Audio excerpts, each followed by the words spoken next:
શિવમ સુંદરમ. આજે આપણે ધોરણ 8 ની અંદર ગુજરાતી વિષયમાં નવા વર્ષના સંકલ્પો એનો આપણે આગળનો પાઠ ભણવાનો છે. તો મિત્રો આપણે પાઠ્યપુસ્તકમાં પેજ નંબર 8 પર પહોંચ્યા હતા. આપણે મિત્રો આગળ જોયું કે ભાઈ લેખક છે એક કહે છે કે ભાઈ નવા વર્ષમાં કે ભાઈ જ્યારે કોઈ સંકલ્પ કરવામાં આવે કે ભાઈ ચાનો સંકલ્પ છે, કોઈ વ્યસન મુક્તિનો છે, એ કોઈ પણ સંકલ્પ કરવામાં સમજી લેવાનું કે ભાઈ નવું વર્ષ બેસ્ટ વર્ષ આવી ગયું છે. કે જે મંત્રોચ્ચાર થાય એમ સંકલ્પોના નવા નવા વિચારો આપણને આવવા લાગે છે.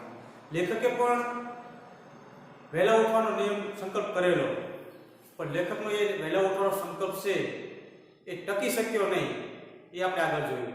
તો એમાં કેવી કેવી બાધાઓ આવી, શા માટે ટકી ના શક્યો, એ બધું આપણે જોયું આગળ.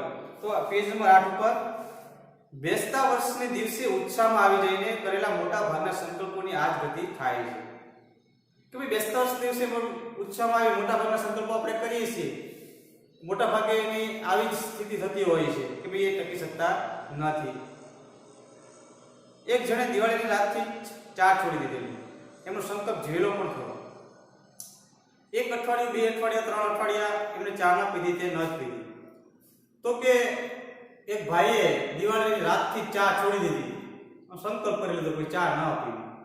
તો 1 અઠવાડિયું, 2 અઠવાડિયા, 3 અઠવાડિયા ચા ન પીધી, તે ન જ પીધી, એમનો સંકલ્પ ટકેલો પણ ખરો. એમ માતાનો પ્રેમ, પિતાની આજ્ઞા, ભગીનીના આંસુ, પત્નીની ધમકી, મિત્રોની મસ્કરી, ચાની જાહેર ખબરો કોઈ એમને ચડાવી ન શક્યું.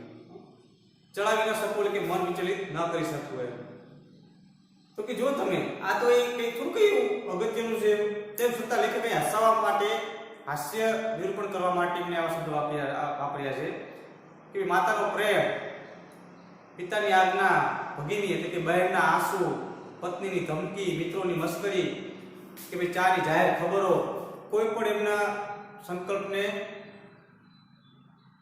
ડગાવી ન શક્યો. એમના એ સંયમનો મહિમા દિશામાં ગાજી ઉઠ્યો. એક છેક સ્વર્ગમાં પણ એના તરંગો પહોંચ્યા અને ઇન્દ્રનું આસન પણ ડોલી ઉઠ્યું. તો આપણે જોઈએ છીએ કે ભાઈ ચા ન પીવાથી કે ચા ન પીવાના સંકલ્પના કારણે ઇન્દ્રનું આસન કઈ ડોલી ઉઠે નહીં. એમાં કઈ ભગીનીને આંસુ આવવાની જરૂર નથી, માતાના પ્રેમ કે પિતાની આજ્ઞાને કે લાગુ કે વળતું નથી. તેમ છતાં લેખકે હાસ્ય નિરૂપણ કરવા માટે થઈ આવા શબ્દો વાપરે છે અને એ હાસ્ય નિરૂપણ કરે છે. તો ઇન્દ્રનું સિંહાસન પણ ડોલી ઉઠ્યું. પરંતુ થોડાક અઠવાડિયા પછી જ્યારે એ ભાઈ કોક માંદગીની માયામાં લપટાયા, તે વખતે એમને થોડા ઉપવાસ કરવા પડ્યા. અને ત્યારે એક ધન્ય ક્ષણે એમને જ્ઞાન થયું કે ચા પીવાથી ઉપવાસમાં રાહત રહે છે. એટલે એમણે હળવે રહીને ચા પીવા માંડ્યું. એટલે કે એમનો સંકલ્પ ટકેલો ક્યાં સુધી? તો છેક ઇન્દ્રનું સિંહાસન છે, ઇન્દ્રનું આસન છે, ડગાવી ઉઠ્યું, ડગમગી ઉઠ્યું, ત્યાં સુધી. તો બન્યું એવું કે એક દિવસ તેઓ કોઈક માંદગીની અંદર બીમાર પડ્યા અને એમને ઉપવાસ કરવા પડ્યા, કે ભાઈ જમી શકતા નહોતા. ત્યારે એમને વિચાર આવ્યો કે ભાઈ ચા પીવાથી ઉપવાસમાં રાહત મળે છે. એટલે એમણે ચા પીવાની શરૂ કરી દીધી. એ પછી તો 2-4 મહિને માંદગી ગઈ તો એ ચા તો રહી જ પડી. અને હવે તો એ સાજા થઈ ગયા. પછી પણ રોજના 7 પ્યાલા ચા પીએ છે. પછી તો ધીમે ધીમે માંદગી ચાલી ગઈ, પણ ચા ન પીવાનો સંકલ્પ છે તૂટી ગયો, ચા તો ચાલુ જ થઈ ગઈ. હવે એ સાજા થઈ ગયા છે, તે દરરોજના 7 પ્યાલા ચા પીવે છે. આમ એમની માંદગીને બહાને એમનો સંકલ્પ સ્વર્ગે સિધાવ્યો અને ફરી કદી એમણે પુનર્જન્મ ન લીધો. આમ એમની માંદગીના કારણે એમનો જે ચા ન પીવાનો સંકલ્પ હતો એ સ્વર્ગે સિધાયો, એટલે કે નષ્ટ થઈ ગયો અને ફરીવાર એણે જન્મ ન લીધો. ચા છોડવા જેવો બીજો એક લોકપ્રિય સંકલ્પ છે સિગારેટ છોડવાનો. જેમ આપણે ચા છોડીએ છીએ એમ બીજો લોકપ્રિય સંકલ્પ છે સિગરેટ છોડવાનો. ઘણું ખરું અરસિક પત્નીઓના અને દુષ્ટ ડોક્ટરોના આગ્રહથી જ આ સંકલ્પ કરવો પડે છે. જો પુરુષોને મોટા ભાગે આવા સંકલ્પો લેવાની કોઈ જરૂર હોતી નથી અને જરૂરિયાત માનતા પણ નથી, પરંતુ દુષ્ટ ડોક્ટરો અને અરસિક પત્નીઓ અરસિક પત્નીઓ એટલા માટે કે છે લેખક આ શબ્દ એવો વાપરે છે અરસિક પત્નીઓ. અરસિક એટલે કે જેને રસ નથી તેઓ તેવી પત્ની એટલે અરસિક પત્ની. એટલે કે જેનો પતિ સિગરેટ પીતો હોય એ એની પત્નીને ન પસંદ આવે એટલે વારંવાર એને ટોચ કરે, ટપોરે કે તું તમે આ બંધ કરી દો, સિગરેટ પીવાનું બંધ કરી દો, બીડી પીવાનું બંધ કરી દો.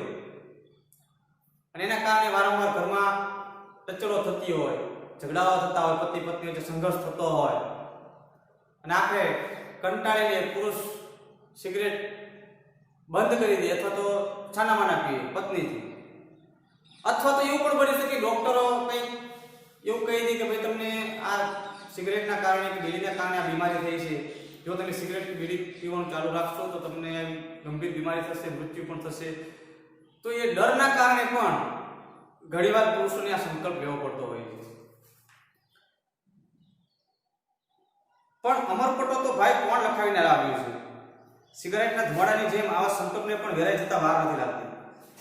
તો કોઈ પણ રીતે ભાઈ મૃત્યુ તો નિશ્ચિત જ છે, જેનો નામ એનો નાશ. બીજે પૃથ્વી પર જે સર્જન છે એનો વિનાશ નિશ્ચિત છે.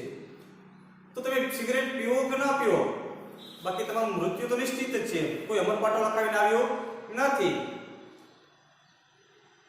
કેટલાકને વળી દરેક કામમાં નિયમિત થઈ જવાની ધૂન વળગે છે, પણ એ કેટલા દિવસ જ્યાં સૂરજ જેવો સૂરજ પણ વર્ષમાં અમુક મહિના રોજ થોડી થોડી સેકન્ડો મોડો વળગે છે અને પછી પાછો અમુક મહિના આઈસ્ક્રીમ પાર્ટીમાં આવી પોતા મિત્રોની જેમ રોજ થોડી થોડી સેકન્ડ વહેલો ઉગે છે. ત્યાં નિયમિત થવાની ઈચ્છા રાખનાર પામર માનવી તે વળી કોણ? ઘણીવાર ઘણા મિત્રોને એવું હોય છે કે ભાઈ જીવનની અંદર આપણે નિયમિત થઈ જવું જોઈએ, કે બધું જે કંઈ આપણું કાર્ય છે એ સમયસર પતાવવું જોઈએ, સમય સાથે ચાલવું જોઈએ, દરેક કામ સમયે એના યોગ્ય સમયે કરવું જોઈએ. આવું નિયમિત થવાના સંકલ્પો લેતા હોય છે. પરંતુ આ સૂર્યની વાત કરીએ કે જેના થકી આ પૃથ્વી ટકી છે, એ સૂર્ય પણ દરરોજ કંઈક સેકન્ડો અમુક સેકન્ડો એ મોડો ઉગતો હોય છે. તો અમુક મહિનાઓ તમે જુઓ કે અમુક મહિનાઓમાં અમુક સેકન્ડો અમુક સમય એ વહેલો આવી જતો હોય છે. જેમ કોઈનો જન્મદિવસની પાર્ટી હોય અને મિત્રો આઈસ્ક્રીમ ખાવા માટે વહેલા દોડી આવે, એમ સૂર્ય પણ વહેલો દોડી આવતો હોય છે. તો એ જે પૃથ્વી જેના થકી ટકી રહી છે એ જ અનિયમિત છે. તો પછી આપણે તો શું અવકાશ કે ભાઈ આપણે તો એક પામર માનવી છે, આપણે નિયમિત થઈ શકીએ નહીં.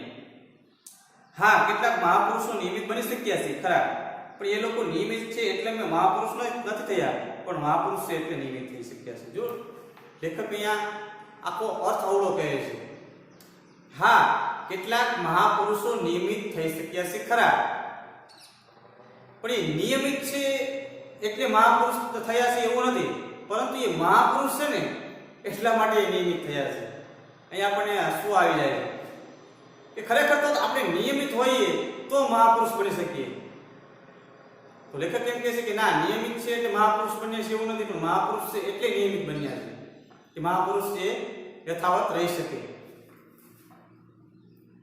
એક સંબંધીએ નવા વર્ષના દિવસે ક્રોધને જીતવાનો સંકલ્પ કરેલો. આમ તો એ વાતમાં ચીડાય અને પાન કરતા પીડાય એવા સ્વભાવના હતા. હવે એક વ્યક્તિ એવો સંકલ્પ કર્યો કે આપણે ક્રોધને કાબૂમાં કરો, ક્રોધને પી જવો, ત્યારે ક્રોધિત ન થવું. હવે એનો સ્વભાવ જો એમનો મગજ જો તો કે ચીડિયો સ્વભાવનો, એમ વાતમાં ચીડાય ને પાન કરતા પીડાય એવું. પણ બેસતા વર્ષને બીજે દિવસે સવારે તો સંકલ્પના સંતોષમાં મલકાતા મુખે એમણે પત્નીને બૂમ મારી, અરે સાંભળે છે કે? હવે એ વ્યક્તિ નક્કી કર્યું કે આપણે ક્રોધિત ન થવું. એ તો સંસાર છે, પતિ પત્ની વચ્ચે તો તમે જુઓ, તમે ક્રોધિત ન થવું હોય તો પણ તમે ઘડીકમાં થઈ જાઓ. એટલે આવો સંકલ્પ કર્યો. બીજે દિવસે સવારમાં એણે ખૂબ જ મલકાતા મુખે હસતા મોએ એની પત્નીને બૂમ મારી, અરે સાંભળે છે કે? સામેની પત્ની જવાબ આપે છે. શું છે? અંદરથી શ્રીમતીએ જવાબ આપ્યો. હવે અહીંયા આવતો ખરી, બોલાવે છે, અહીંયા આવતો ખરી એમ. તો સામે શું કહે છે? પણ છે શું? લ્યો કહો, શું કામ છે? એમના પત્નીજી કહે છે, પણ છે શું એમ, લ્યો કહો શું કામ છે? જો એમણે સ્મિતથી શોભતા મુખડે કહેવા માંડી. હવે પેલા વ્યક્તિ જે છે એમના સ્મિતથી શોભતા મુખડે, સ્મિતથી એટલે ખૂબ જ હસતા ચહેરે કહેવા લાગે છે, ગઈકાલથી મેં નક્કી કર્યું છે કે કદી કોઈના શબ્દોથી અકળાવું નહીં, હોય દુનિયા છે કહીને હસી નાખો. પેલા વ્યક્તિ છે કે જેમણે ક્રોધિત ન થવાનો સંકલ્પ લીધો છે તે તેમની પત્નીને હસતા મુખે વાત કહે છે કે ભાઈ મેં સંકલ્પ કર્યો છે, નક્કી કર્યું છે કે કદી કોઈના શબ્દોથી અકળાઈ ન જવું, હોય દુનિયા છે એવું તો ચાલ્યા કરે એવું કહીને હસીને કાઢી નાખો. ઠીક, પત્નીએ પાછા ફરવા જતા કહ્યું. પત્ની કે ઠીક, એટલે બરાબર એમ કહી પત્નીએ પાછા ફરતા એવું જવાબ આપ્યો. તો પેલા ભાઈ જો શું કહે છે કે તને મારો આ સંકલ્પ ન ગમ્યો? એમણે પૂછ્યું, પેલા વ્યક્તિએ પૂછ્યું તને મારો આ સંકલ્પ ન ગમ્યો? તો પત્ની કહે છે ગમ્યો, પણ પાળો ક્યારે ખરા? પત્ની કહે તો ગમ્યો, બહુ સરસ સંકલ્પ છે, પણ પાળો તો ખરા કે? કારણ કે દરેક પત્નીને પોતાના પતિની ખબર જ હોય કે કેટલા પાણીમાં છે. એટલે કે સંકલ્પ તો સારો છે પણ પાળો તો સાચા. તો જો પેલા વ્યક્તિનો સ્વભાવ છે એ બદલાઈ ગયો. શું કહ્યું? એમનું સ્મિત વિલાયું એટલે કે નાશ થયું. પાળો ત્યારે ખરા એટલે શું મારામાં એટલો નિયમ પાળવાની પણ તાકાત નથી? જો સ્વભાવ બદલાઈ ગયો, ચીડિયો સ્વભાવ છે એમનો, ચીડાતો થયો, ગુસ્સે થતા ગયા. હશે તો જોઈશું ને, પત્ની કહે છે હશે તો જોઈશું એમ. પતિ કહે છે એટલે તું તારા મનમાં સમજે છે શું? હું કઈ એને ખલાસ.